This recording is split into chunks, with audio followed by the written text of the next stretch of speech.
Your SABC News headlines at the top of the hour. Police fire rubber bullets at protesting Lenasia South residents in a second day of violence sparked by land grabs in the area. Still at home, a call for action against drugs as 3 victims of a Cape Flats gang violence are laid to rest. From the sports scene, the Springboks and the Wallabies prepare for a tough clash in the first rugby championship match, which kicks off in a few minutes this afternoon. In our top story, police fired rubber bullets at protesting Lenasia South residents south of Johannesburg.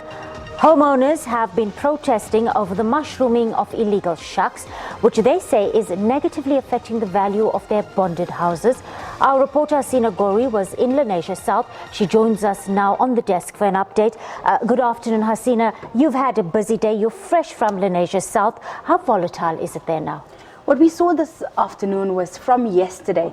We saw it from the morning, them coming out, and it's been a volley between the two sides standing off throughout the day.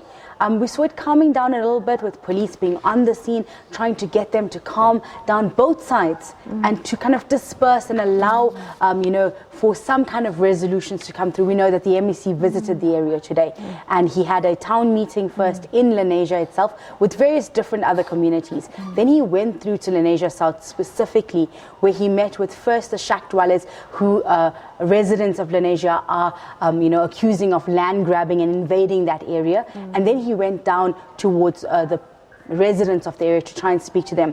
But when he got there, we saw a standoff coming up where we saw both sides with police in the middle, just gathering and provoking each other almost. Both sides are quite stubborn. A very provocative atmosphere. Both sides are very, very adamant that their sides need to be heard. All right, you've been tracking this story for a while now, Hasina, and in cases like this, when it reaches a tipping point or boiling point, that doesn't happen all of a sudden. Can you give us a little bit of background and tell us how it reached this tipping point right now? As you said quite right, it doesn't just start today. It didn't start yesterday. They said that they had a similar situation in 2016. We saw it in Ennerdale at that time, I remember correctly. Shacks being, erected, just mushrooming out of nowhere across residential areas, or we'd call it, old suburban areas. And residents complained. They went through and, spoke with government, got MECs involved, municipalities. You'd either see those shacks then being demolished. But now what we're seeing is a mushrooming of it quite extensively. If you're driving through Lenasia South, it almost looks like that entire area. So Loli, Zakaria Park, as well as Lenasia South now have a huge amount of shacks that have just been erected. What we heard from the MEC today, as well as from the Department of Infrastructure, is that there were court orders that have been placed for these shacks to be demolished and eradicated. They have never been put into place. So now it's going back and saying, who owns this land? Whose land is this? Is it government land? And if it is government land, how do they get people off it if it's not demarcated for housing? And also, we have to look at the side of those that are living there do need homes. They're not staying there because they can afford to live anywhere else, or they can afford, any other place. So where are the RDP houses for those people? And where do we move them to if they are moved from these areas? At its heart, at the core of this issue, it's service delivery. Yes, that's at the core of it, and it's housing.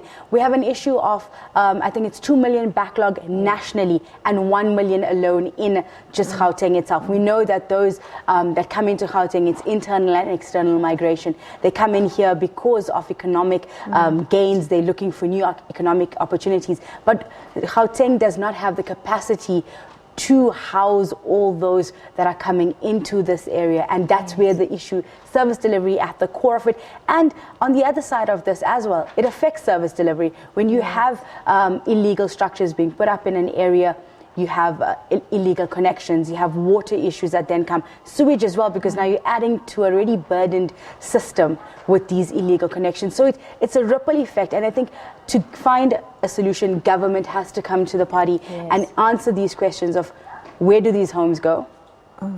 Where do the residents that pay for it? What do they do? Because they're saying this devalues their property value, that they are paying rates, they are paying waters and taxes, but now their value is going down, and crime also increases in the area such as this, because you have a whole lot of more people being added into a community.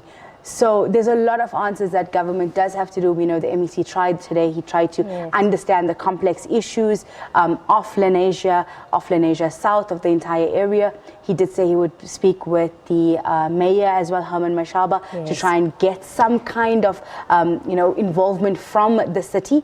But also there's a task team that is set up that is meeting on Tuesday. So hopefully that will be the start of finding some solutions in this area. In cases like this, Hasina, where we see it escalate to confrontational levels, to violent levels, and we see such a provocative atmosphere, we then see top brass like the MEC descending on areas like this and paying it lip service and moving on.